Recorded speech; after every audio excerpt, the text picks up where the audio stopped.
Bonjour, je m'appelle Émilie Ouzili et aujourd'hui je vais vous parler de mon chemin de foi qui a été un peu atypique et on va dire, scabreux. La première fois que j'ai accueilli, Dieu dans ma vie, j'avais 7 ans. Alors faut savoir que j'ai pas grandi dans une famille, pratiquante, mais ma maman m'a toujours appris en fait que, bah, par exemple Noël, c'était la naissance de Jésus, c'était pas une fête commerciale où on recevait des cadeaux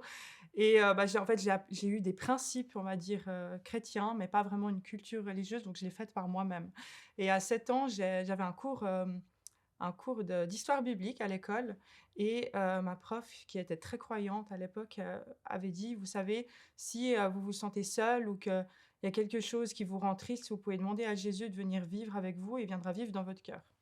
Et moi, je suis rentrée le soir. Il fallait savoir qu'à 7 ans, j'étais dans une situation particulière parce que mes parents étaient en instance de divorce et c'était un divorce vraiment très compliqué et c'était très souvent que je me sentais seule, abandonnée. Alors du coup, j'ai dit à Jésus, j'ai dit: «Bah, est-ce que tu peux venir vivre avec moi? Comme ça, je serai moins seule». Ça, c'est la première fois où vraiment j'ai accepté, Jésus dans ma vie et après c'était très, compliqué puisque j'ai notamment à l'adolescence, j'ai ressenti énormément de colère, j'ai eu beaucoup d'incompréhension par rapport à tout ce que je vivais à côté. Je savais que Dieu était là, mais je me disais: «Bah, il est trop occupé ailleurs, mais il a un peu oublié de m'aider». Alors, voilà, puis, ensuite, bah, j'ai dû quitter la maison, très tôt, donc j'ai quitté la maison à 18 ans et c'était vraiment, voilà, très compliqué. Je me sentais abandonnée, je me sentais rejetée, donc voilà, j'avais beaucoup de colère et pour moi, c'était très compliqué de rejoindre vraiment Dieu à part entière. Et ensuite, Dieu, il s'est dit: «Bah, elle sait que elle sait que j'existe, elle sait que je suis là, donc il faut que je travaille avec elle» et bah, il a mis sur ma route, bah, mon mari. Donc il fallait savoir que je connaissais depuis mes 16 ans. Donc lui, il avait vécu toute cette période où j'étais fâchée, où j'étais en colère contre le monde entier et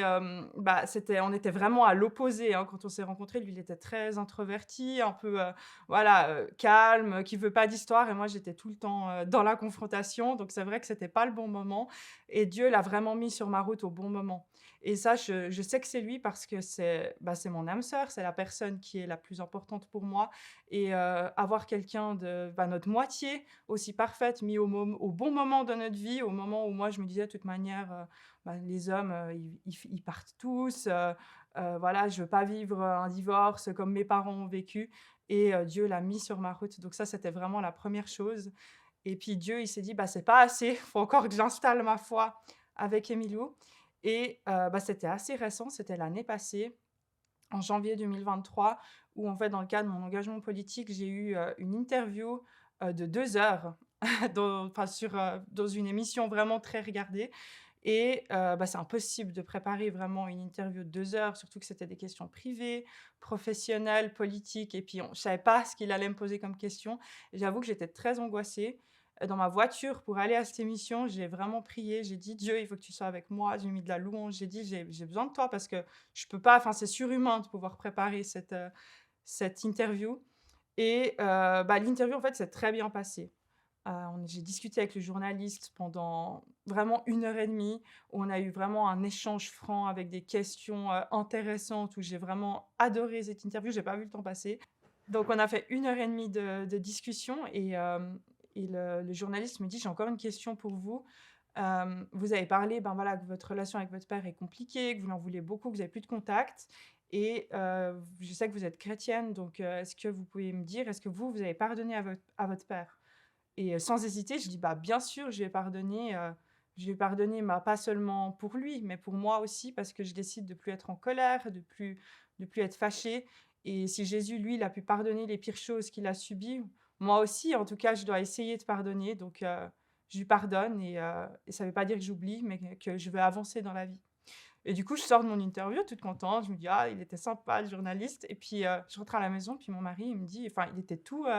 ému et je lui dis: «Mais qu'est-ce qui se passe?» Enfin, puis il me dit: «Mais, tu te rends compte, tu viens de pardonner à ton père devant 100 000 personnes?» Puis moi, je lui dis: «Ben,